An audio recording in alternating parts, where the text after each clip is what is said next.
అసలే రెవెన్యూ శాఖలో సమస్యలు కోకొల్లలు. వీటికి తోడు అసైన్డ్ భూముల ఫ్రీ హోల్డ్ వివాదం కొలిక్కి రావడం లేదు.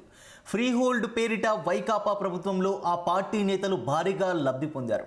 కూటమి ప్రభుత్వం వచ్చాక దీన్ని సరిదిద్దుకునేందుకు చర్యలు చేపట్టినా పరిస్థితుల్లో పురోగతి పెద్దగా కానరావడం లేదు.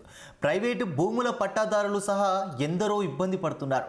దీనిపై అధ్యయనం చేసేందుకు ఏర్పాటు చేసిన మంత్రివర్గ ఉపసంఘం కూడా పరిష్కారాల దిశగా కృషి చేయాల్సి ఉంది.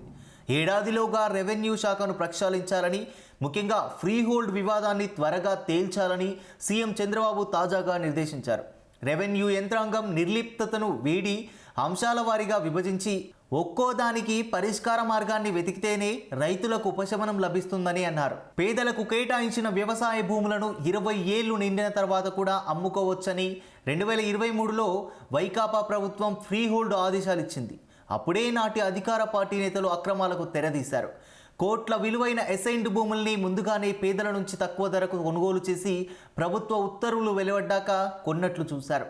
అయితే దీనిపై కూటమి ప్రభుత్వం విచారణ చేపట్టి 5.75 లక్షల ఎకరాలను సంబంధించిన అక్రమాలు జరిగినట్లు గుర్తించింది. దీనిపై అధ్యయనానికి మంత్రివర్గ ఉపసంఘాన్ని నియమించింది. 2024 ఆగస్టు నుంచి రిజిస్ట్రేషన్ను నిలిపివేసింది. దీంతో చిన్న సన్నకారు రైతులు ఇబ్బంది పడుతున్నారు.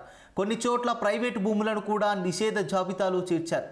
రీసర్వే పూర్తయిన గ్రామాల్లోని పట్టా భూములను సర్వీసు ఇనాం కింద చేర్చి నిషేధ జాబితాలో పేర్కొనడం కూడా క్రయ విక్రయాలకు అడ్డంకిగా మారింది.